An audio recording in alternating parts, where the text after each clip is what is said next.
If I want to store a lot of data, that is, if I want to take the backup of my storage, in that case, you can rely upon auxiliary memory. Okay, so for backup storage, we use auxiliary memory, and for direct communication with CPU, we go with the main memory. Okay, that is the basic difference between your main memory and auxiliary memory. Yeah, and then the next thing we'll see about the pyramid structure, and before that, your auxiliary memory is, it is a high capacity, but it is slow. But it is slow when compared to your main memory. Your main memory is relatively faster. Okay, relatively faster, but it has a very low capacity. So that is the difference between auxiliary and auxiliary memory can store large volume of data, but at the same time it is very slow in its access time. But your main memory is relatively faster, but it can hold only a small amount of data. Okay, and when compared to your main memory, the other memory which is very faster is your cache memory. Okay, cache memory is somewhat faster. So there is a level by level architecture. I think in the pyramid structure, it will be very clear for you. So in the next, yeah, this is the picture which depicts you the clear hierarchy of how the memory is being organized level by level according to its speed, capacity, and the cost. Okay, I think, yeah, all the three parameters are mentioned with respect to each and every memory. Fine. Yeah, look at the bottom. Yeah, we'll traverse from the bottom of the figure, and in it, see, this is my file-based memory, which is virtual memory. I'll tell you what is virtual. Virtual means it is the literal meaning. Actually, it is an illusion. So, இருக்கிற மாதிரியே இருக்கும், but there is no memory as of which exists in reality. Okay, so that is what your virtual memory. இருக்கிற மாதிரி இருக்கும். We assume that there is a memory, but really there is no memory at all. Okay, so that is what your virtual memory. And the next one is your solid state memory, that is which is existing. Actually, it is there. Your solid state memory, it is present. That is your secondary memory. Okay, or here what we call it as auxiliary memory. And next comes your primary memory or physical memory. There are many names. Okay, don't confuse it. All are one and the same. Your primary memory or the physical memory or the RAM or the main memory all refers to the same memory only. There are different names actually. And next comes your cache memory. I told you, cache is relatively faster when compared to your main memory. So cache occupies a little bit higher position above your main memory. Okay, and at last comes at the tip of the diagram, at the tip of the pyramid, you have your CPU. Okay, so see, so this is how the memory is being arranged in a hierarchical manner. And yeah, your CPU. See, your CPU is always very fast. We know that it is a very speed processor. It has many cores in it, so it can execute the processor at a higher speed. And it is super expensive. Super expensive means it is very, very expensive. Okay, your CPU. Coming to your cache memory. Cache memory. I told you that CPU can directly communicate with main memory. Yeah, that's true. But still, I have introduced another memory. I have introduced another memory in between your CPU and main memory, which is called as your cache memory, in order to balance the speed. Yesterday itself we have discussed this point. Okay, because CPU maybe somewhat, it is super fast. Your memory is fast, but your CPU is super fast. So again, there occurs a mismatch in their processing speed. Okay, there will not be a proper balance. So in order to tackle that, in order to balance it, we introduce another sort of memory, which is your cache memory, which because it is faster when compared to your main memory, your cache memory is much more faster. So I have introduced a memory which is called cache that lies in between your CPU and the main memory. That lies between your CPU and the main memory. Okay, and yeah, your cache memory is extremely, it is faster. It is also expensive. The churn memory is very fast, obviously cost expensive. You can have that point in your mind, and it is a small capacity as usual. Okay, you can't store nearly GBs and TBs of data. No, it can hold only MB of data. So it is a very small capacity. And coming to your main memory, it is fast and it is priced reasonably. It is an affordable price actually. Okay, RAM. Your main memory is nothing but it is your RAM. It is affordable, and the capacity is also average. Okay, that is a medium size. So it holds only the average capacity of the data. Right? And your solid state, which is your secondary memory. See, auxiliary memory or the secondary memory non-volatile memory, all refers to the same memory. All are one and the same. Okay, that there are different names to refer the same point actually. So average speed, obviously your secondary memory, since it has somewhat higher capacity, the speed will be low. And it is also priced reasonably. Okay, it is an affordable price. And at last comes your virtual memory. Virtual memory na அப்படி ஒரு மெமரியே கிடையாது actually. Okay, it is actually an illusion part. We assume that there exists certain memory. Okay, and it is slow, it is cheap, and it holds large capacity of data. And it holds large capacity of data. Okay, so this is how your memory is being organized in the hierarchy. And I think, yeah, I'll rub all these things. I think this particular diagram will give you a clear picture about how the memory is organized in a hierarchical manner with respect to what? With respect to speed, cost, and the capacity. Okay, so this is what your memory hierarchy. Fine. And the next one. The next one is your main memory. So regarding main memory, I told you that it is nothing but your RAM. RAM is otherwise called the main memory. That is, you have a collection of ICs over there. That is nothing but IC stands for integrated circuits. It is an integrated circuit. And RAM, that is a full form of RAM. It is random access memory, or AM. It is nothing but random access memory. And RAM, it comes in two possible operating modes. RAM comes in two possible operating modes. One is your static and another one is your dynamic. Okay, so you have two different types of RAM. One is static RAM and the other one is your dynamic RAM. Okay, and next your ROM, it is your read-only memory. ROM is your read-only memory, and I'll tell you what is the difference between the RAM and the ROM. We'll see a picture also, how your RAM looks like and how your ROM looks like. Okay, and then, yeah. So a RAM, I told you it is a main memory. RAM is nothing but it is a main memory. It is suited for communication with the CPU. Yeah, CPU is obviously it's going to communicate with your main memory, and it has one or more control inputs as well. Okay, so it's a RAM is nothing but you can read the data and also you can write the data. So RAM is otherwise called as read-write memory. These are asked in objective type questions. RAM is otherwise called as read-write memory. That initially does not contain any data, but whenever the CPU wants to execute certain program, immediately it fetches the program from the secondary memory, and the program will be placed in your main memory, which is your RAM. Okay, so the data can be read from the RAM, and you can write the data into the RAM. Yes, and if data pins, yeah, exactly, your data pin should be bidirectional in such a case, because both the ways, both the sort of communication is possible. No, you can read as well as you can write. So definitely your pin should be bidirectional. I think we have seen the pin diagram of the interfaces in our third unit, where I told you what exactly bidirectional meant for. Bidirectional in the sense, in both the way the communication is possible. Okay, as opposite to ROM. See, this is the main difference between RAM and your ROM. Okay, ROM, from the name it is very obvious, it is read only. So yeah, from the word itself, from the abbreviation, it could be very clear that you can only read the data from the memory, you can't write into it. So once it is written, it is permanently fixed. It will be there available. You can't erase it, you can't write it, overwrite, something like that. So it can be only read-only memory, where your RAM is otherwise called read-write memory, where both the operations are possible, right? Yeah, and this is one particular difference. And the major difference between your RAM and ROM is, your RAM is actually what I can say, it's a volatile actually, volatile memory. Okay. So this, see, there are more theory points. I'm not going to read out all the points. I'll be giving you only the important points so that you can take a running note side by side. Okay. So your RAM, actually it is volatile. What do you mean by volatile actually? When the power goes off, all the data will be erased out of your memory. It will not be there permanently. Yeah.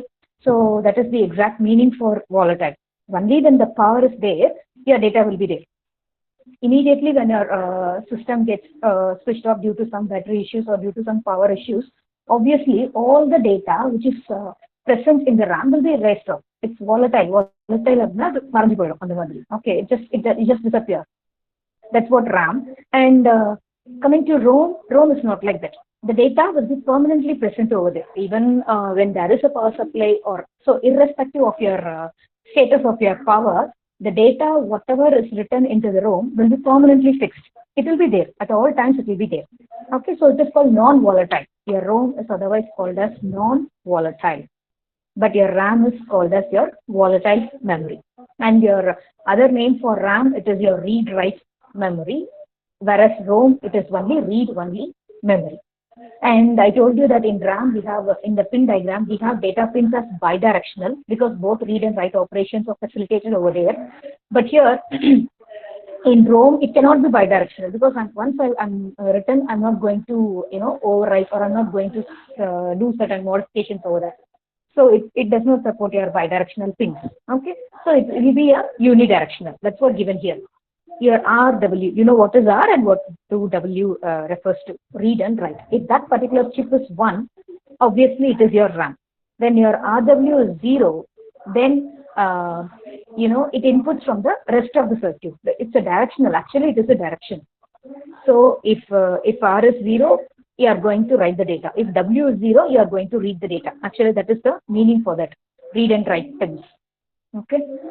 So this is about your RAM and ROM. Yeah, see this particular figure. Exactly, this is your chip. This is how your RAM looks like. I have given the picture over here. And I think in the ICs they have written the name. I have seen the name actually, but in this diagram, I'm not sure whether you can view it. If you zoom the picture, yeah, you can view that also. Yeah, okay, this is the RAM, and I'll show you 2 different RAMs. I'll show the picture of that too also. Yeah, so we have 2 different types of RAM. So actually RAM is nothing but it's your main memory. And you have 2 types. One is your SRAM and another one is your DRAM. So S stands for static RAM and D stands for your dynamic RAM. Okay. So obviously, yeah, there is a difference between your static and dynamic RAM. The main difference is, in the static RAM, it is not, it is not sensitive towards your noise disturbances, even though there are many disturbances, electrical noise will be there, obviously. So, but your static RAM will not get affected because of such disturbances, such noises in electrical signals. But your dynamic RAM do get affected by your electrical noise disturbances. All the disturbances will affect your dynamic RAM, but it is not the case in your SRAM, which is otherwise called as your static RAM. That is the main difference actually. And they have mentioned all the other differences. Yeah, SRAM, it is more expensive, yes, than your dynamic RAM. It is very faster. Obviously, if it is very high, very speed, then obviously it costs higher. And your DRAM is very slow and it is cheaper than SRAM. Only they are comparing with SRAM. Okay, it is cheaper when compared to your static RAM. Yes, and another important thing is your static RAM will retain the values indefinitely, which is mean by indefinitely, that is there is no fixed amount of time. So you can retain the value for a larger period of time. That is called indefinite time. Okay, which is not measurable. So your static RAM can retain the value for a large period of time as long as there is a power provided. Okay, provided if there is a power supply continuously, you can retain the data. Because RAM, obviously, the main characteristics of the RAM is it is volatile. The very important characteristics is it is volatile. So obviously, when the power goes off, all the data, all the content which is available there will immediately, it also goes off. But as long as the power is available, until then, you can retain the data for a larger period of time. Okay. But your dynamic RAM is not that case. You have to refresh your dynamic RAM for every 100 microseconds. 10 to 100 microseconds, the value must be refreshed because dynamically the value can be changed, it can be modified. So you need to refresh in your case of dynamic RAM. Yes? Yeah. So these are the main differences. And I think these things will differentiate between your SRAM and DRAM, which cost expensive and what is the reason behind that, and which stores the data for a larger period of time, and which RAM has to be refreshed very frequently. And your static RAM is not, sensitive to the disturbance. No, it is not affected by certain disturbances, whereas your dynamic RAM do get affected by the electrical noise disturbances, right? And the next point is, yeah, I'll show you the picture for SRAM and DRAM as well. And in the IC itself, you can, here in the circuit, see, in this IC, just zoom the picture so that you can get the name. See here, I'll circle it here. Here they have written SRAM. Okay, so SRAM stands for your static RAM, and this IC, where you have, see, you can count the number of transistors over there. Even in the diagram, it is very clear. with the signal, with the capacity they have given, it is of 1 GB, yeah, DRAM. Okay, so in the board itself, you can see the name as well. So this is how your SRAM and DRAM will look like. Okay, but your SRAM is somewhat cost expensive when compared to your DRAM because it retains the data for a longer period of time. It is not affected by certain noise disturbances, and due to some other reasons, your SRAM is cost expensive. Okay, and the next comes your ROM, which is read-only memory. And I told you similarly, as of you have a different classification in RAM, we do have classification in ROM as well. So ROM, it is used for storing programs permanently. Yes, you know already, it is used for storing programs permanently. And one such program is your Bootstrap loader. That is the program which is essential to start the computer, because there are many software, that is the collection of programs which are essential to run the program. No. So that is not going to change forever. So all these types of initial startup programs will be stored in your ROM. Okay, I can write like this. All the initial startup programs, will be stored in ROM, because I'm not going to change it quite often and I'm not going to delete it also. I want that program to be there irrespective of the power supply, isn't it? So certain programs have to be stored in the computer for an indefinite period of time. Yeah, so those kind of programs will be stored in ROM. That is the appropriate place. That is also a main memory. That is an appropriate place where I can store my initial program. Initial program is otherwise called Bootstrap loader. I'll write it here. See, this is your Bootstrap loader. What is the name of your initial program? Bootstrap booting. Booting means what? Booting means just you are starting the system. That is called boot. System boot thousand. Yeah, that is what. So Bootstrap loader. Loader actually it is a circuit. It is you'll come across this loaders, assemblers, and all these things in your compiler paper.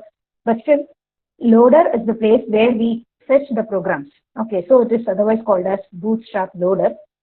And yeah, even when the power is turned off or even if it is available, your program is not going to change. It is not volatile. Actually, ROM is a non-volatile memory. ROM is of non-volatile memory. Okay, so all my programs will be permanently resident in my computer, and the values are always constant. They do not change. Okay, that they are not subjected to changes. Okay, that's what they have mentioned over here. And one particular in the program is your Bootstrap loader, and we want to store the Bootstrap loader in the ROM part. Okay, and the next one I'll show the diagram for that also. How your ROM looks like. Yeah, see, this is the chip. This is how inside the motherboard. Inside the motherboard, we are going to have this IC, and this is how your ROM looks like. Okay, you have a lot of transistors, you have ICs over there, all the logic circuits, everything is inbuilt inside it. Okay, so this is how your ROM looks like. And yeah, the next one,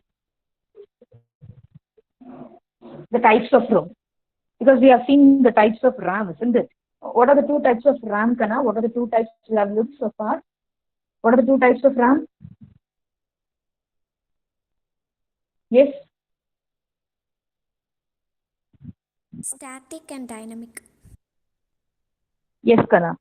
Exactly. It is static and dynamic. Similarly, under ROM also we have various classifications. See, you have masked ROM, you have PROM. PROM stands for programmable ROM, and EPROM, which is your erasable programmable ROM, and EEPROM, electrically erasable programmable ROM. Okay, so I have given the definition also. I think you can study the definition, but still I'll give you a hint. What is a masked ROM? Masked ROM actually the ROM which is already programmed. Say for example, programmed with its data when the chip is fabricated initially. At the time of manufacturing the chip, you'll be programming with the data. You're just storing some data inside the chip. That is called your master ROM. And after that, I won't touch it. Okay, that is your master ROM. Next comes your PROM, which is nothing but your programmable ROM. Okay, that is your standard PROM.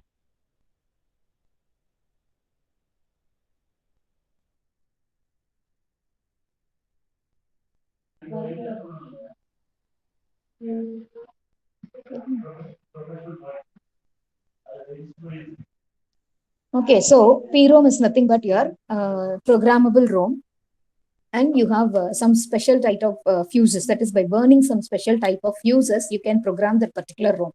So once programmed, it will not possible to program it again. That is your PROM. Say, for example, we'll be initially at the initial stages, we were using this PROM to store our bootstrap loader function also, but nowadays we are not going with this PROM. Actually, we are doing with this EE PROM, because at sometimes even our and in our BIOS system, we can come across certain changes now. So again, we have just modified that PROM, and now currently we are using this EE PROM actually. But in the initial cases, we are using this programmable ROM for storing certain programs, And next comes your erasable ROM. Erasable ROM, that is, the chip can be erased and it can be reprogrammed. Yeah, from the word, it is very clear. Erasable, that is, you can erase it. If it goes wrong, you can erase and you can reprogram it. So once programmed, and then say, for example, if you want to do certain modifications, then obviously you can go for erasing the program which has already been done over there, and then you can reprogram it. Okay, so that is what your erasable ROM. So in such a case, you need to charge certain internal capacitors. See, all the ICs will contain certain transistors and capacitors. That is what your IC consists of. IC means your integrated circuit. IC stands for integrated circuits, and all the ICs will contain certain number of, say for example, I'll be having 8 transistors or 12 transistors. So it will be in the powers of 2. So it can be 8, or it can be 16, or it can be like 32. So you can have a number of transistors and capacitors. Okay, so together it is called as an IC actually. So by doing certain modifications in this transistors and in the capacitors, you're giving certain electrical signals through this transistors and capacitors. By doing certain modifications, you can erase the program which is already been available over there, and you can reprogram it. Yeah, so that's about your erasable ROM. And at last comes your electrically erasable PROM. Electrically erasable, EE. First E stands for electrically, and the second one stands for erasable. Okay, so there you can modify the individual locations of the memory. See, this is very, very important. See, our memory, see, I'll draw it here. Our memory is divided into different portions, as you see in the screen. Say, for example, if this is my memory, I can divide the memory into different locations like this, and I can store my program. Say, if my program contains 20 lines of instructions, so starts from line 1 to line 20, I'll be storing in the memory in particular address.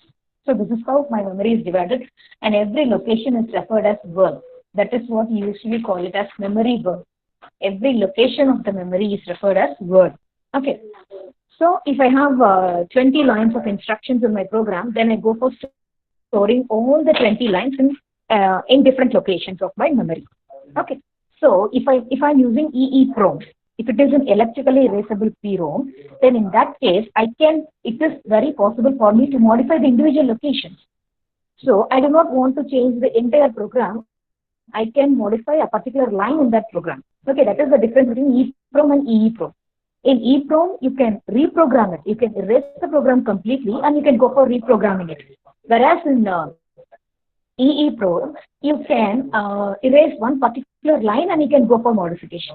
Okay, so one common use of EEPROM is in the BIOS. BIOS is your basic input-output system of your personal computers. So without BIOS also, we cannot connect our computer with all the external peripheral devices. Okay.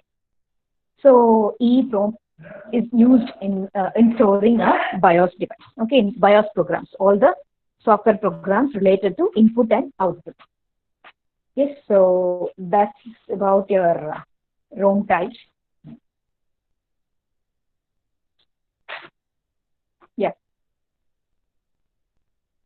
Yeah, so the primary memory we have discussed within the hierarchy. So we have seen different types of memory. So initially we have concentrated on the main memory, and we have seen that we have two different memory actually. One is RAM, another one is ROM. Both are main memory. Okay, but the RAM is used for programming purposes, where ROM is used to store certain programs which never need any modifications. Okay.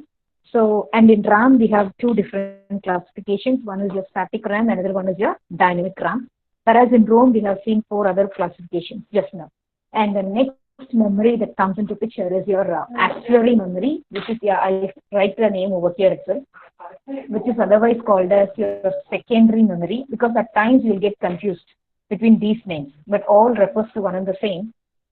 Axillary or your secondary memory, okay, everything are same. Fine. So now, when compared to your main memory, actually, main memory is somewhat costly. You know that.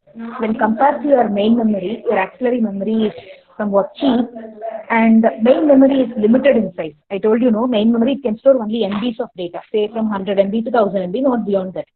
But your auxiliary memory, nowadays we have in TBs, right? So we are storing the data. We have 1 TB, 2 TB hard disk available. So in our auxiliary memory, the storage is not at all a limit. We can store, we can have a backup of plenty of data can be stored in your auxiliary memory, but that is not possible in your main memory. But main memory is cost expensive, whereas your auxiliary memory is okay. It is affordable when compared to main memory. Yeah. So all the bulk of data, whatever you want to store, you need to store it in your auxiliary memory, which is otherwise called backing storage or secondary storage. Your auxiliary memory is otherwise called as your backing or secondary storage. So what are all the secondary storage that are available, Kana? We have hard disk, they have floppy disk, CD-ROM, USB flash drives, and everything. What are all the peripherals you are using it for storage? Everything comes under auxiliary memory. எதையுமே வந்து நீ main memory கேட்டகரியில கொண்டு வரவே முடியாது. Okay, only your RAM comes under your main memory. Other peripherals, other external devices, even hard disk ma'am, என்னோட கம்ப்யூட்டருக்குள்ளேயே தானே ஹார்ட் டிஸ்க் இருக்கு, but still yes, you have your hard disk inside the computer, but it is not the main memory, it is your secondary memory or auxiliary memory. Okay ma'am, நான் வேற ஏதாவது external hard disk வச்சு ஸ்டோர் பண்ணா, yes, that is also your secondary memory. Okay, and when electricity supply to the computer is off, see, that is very important. All data stored in your primary storage will be destroyed. All the data whichever you have in your primary, what is your primary, Kana? Primary memory is otherwise called as your RAM actually, and all the data available in your primary memory will be destroyed once the power goes off.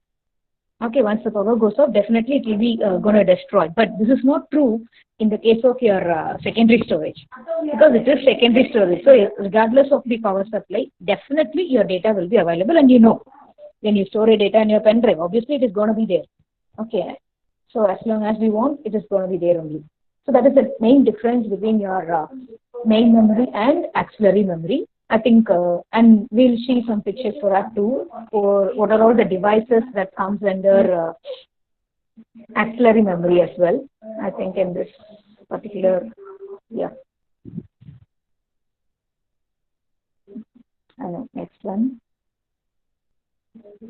So this is how you have to write the difference. Suppose if they ask you to differentiate between the main memory and the auxiliary memory, I think these points need to be taken into consideration while you are writing the differences. Okay, simply you can't write the names and all that. You have to write with respect to cost, with respect to speed, and with respect to the storage capacity, and also regarding the power supply. Okay, how long the data will be available. So all these pile up the differences between your main memory and the auxiliary memory. And I think 11, 12, 13. In 13 we have the picture.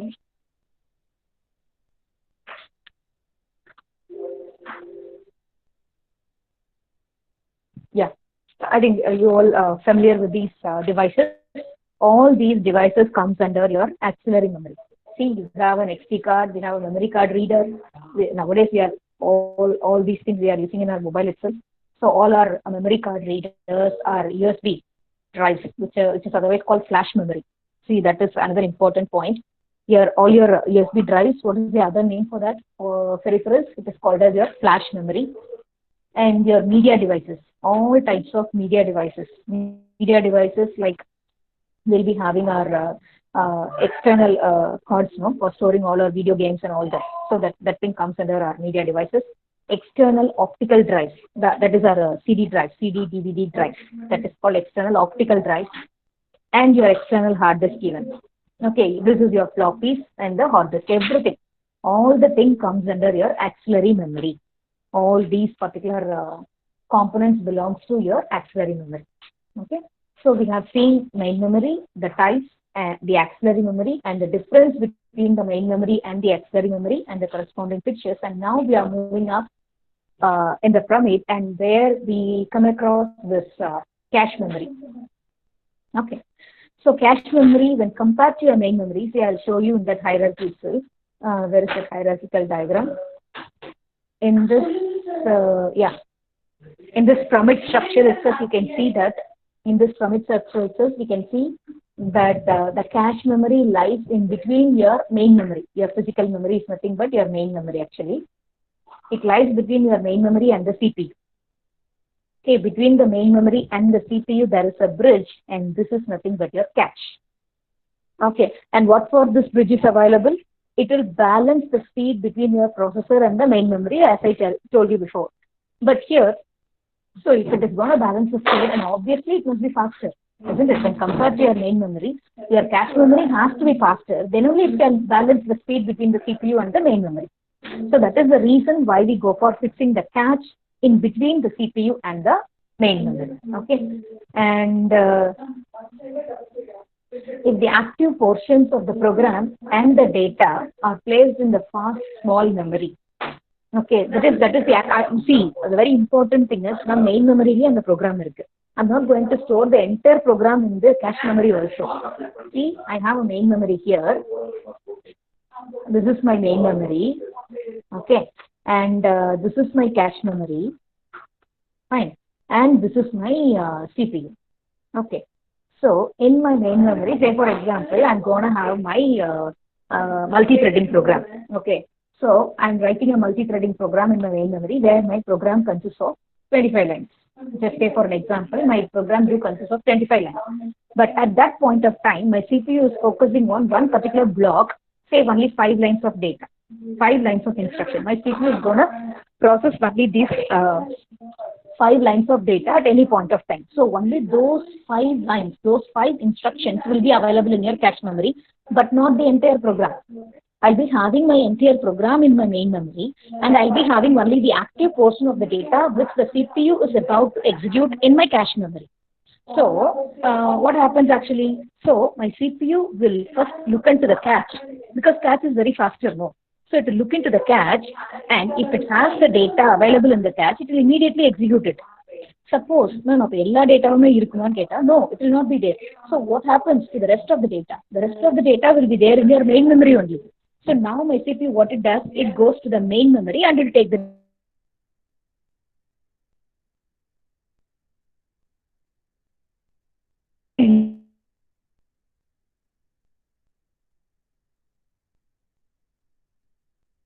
CPU and the main memory. So where in cases your main memory contains all the program, the entire program will be there in your main memory, and only the active portion of the data or the active portion of the instruction, whichever is being executed by the CPU currently, will be stored, will be there in your cache memory. Fine. So now when the CPU is going to execute the data, it will fetch it from the cache memory so that it will be very faster. So it can execute the instructions in a rapid manner. Suppose what happens if the data is not available in the cache? That time I'll call it as a miss. It is miss actually. Data irundhuduna, I call it as a hit.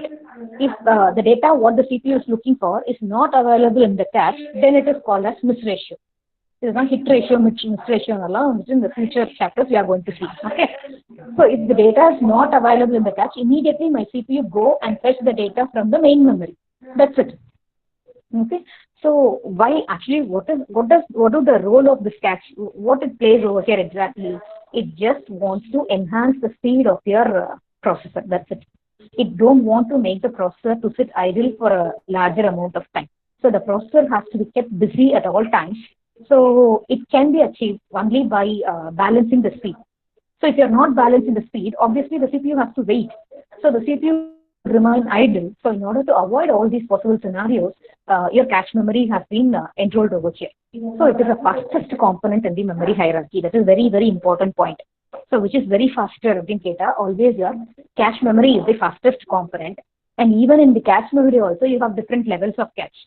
You don't have a single level of that. Obviously, I think so. We have 3 levels of cache. And I'll show you in this picture.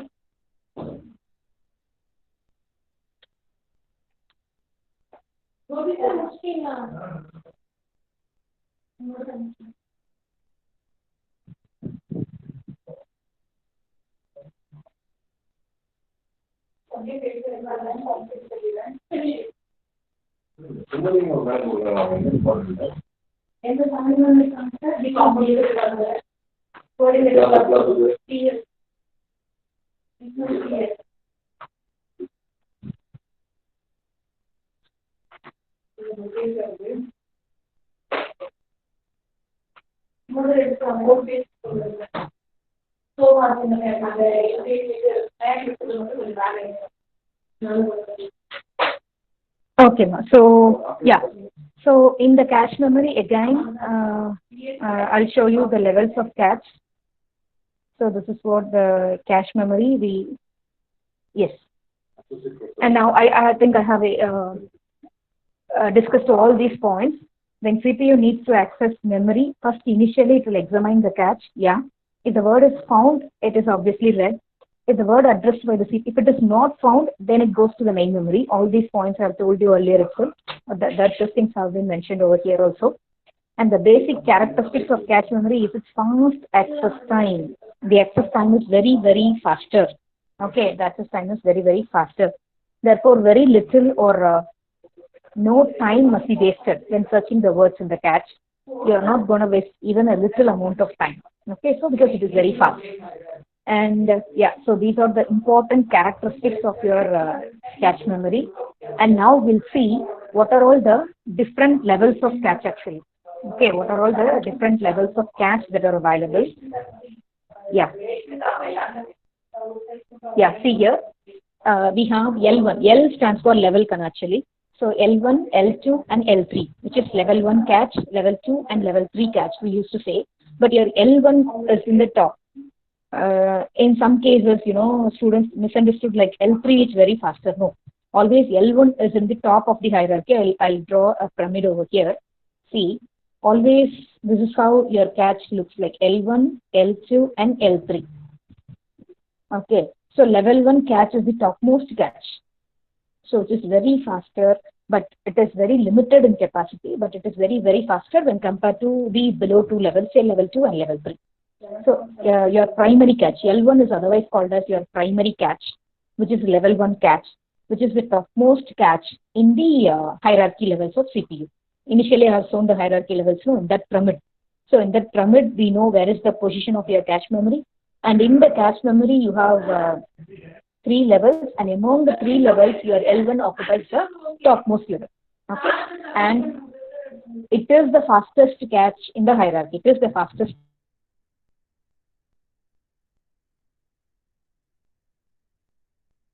Okay, because very, very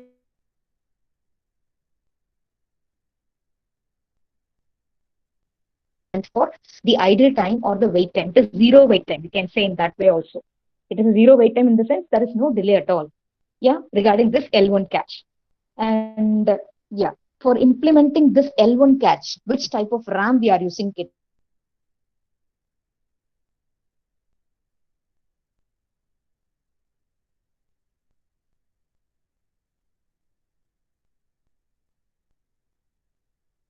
Which is the fastest in Kata. Always your L1 is the topmost cache, and this is your primary cache that lies in the hierarchy of your cache level. But it is very small in size, but it has zero delay.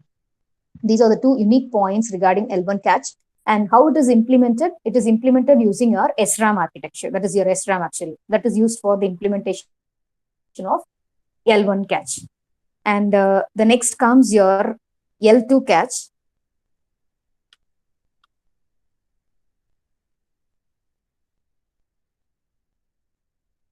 16 I have opened, and in 17 we have this. Yeah, L2 cache. In everything they have given the size also. See, in L1 cache, see, I told you, it is very limited in size. That is also given over there. I have highlighted in red, which is 2 KB to 64 KB. That is kilobytes. See, look at the size of your cache. It is only measured in terms of KBs. Okay, from minimum 2 to the maximum, I can store only 64 kilobytes of data in my L1 cache.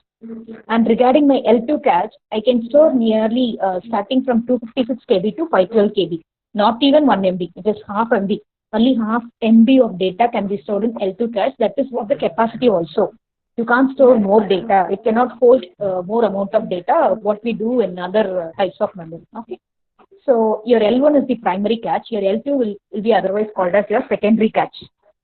Your L2 is otherwise called as your secondary cache, and it is implemented using DRAM. Your L1 is implemented using SRAM, whereas L2 is implemented using DRAM. Okay, and it is very close. It is shouldered on the motherboard, which is very close to the chip. அதுக்காக தான் அந்த diagram எல்லாம் காமிச்சோம் ஒரு chip transistor எல்லாம் எப்படி இருக்கும்னு, so that you can assume that how it can be placed inside that IC. Okay, so that's about your L2 cache. Okay, so finally I'll stop here. I don't want to rush it up to finish it away. So let me continue the same with the next class as well. So any doubt in this memory hierarchy? We have seen very basic memory organization, the commit structure, and how the memory is being classified. Okay, and how they have been implemented. Very important implementation is your cache memory. Okay. So if you need any clarifications regarding this, you can ask me. Hello. Yes. Okay. Okay. No.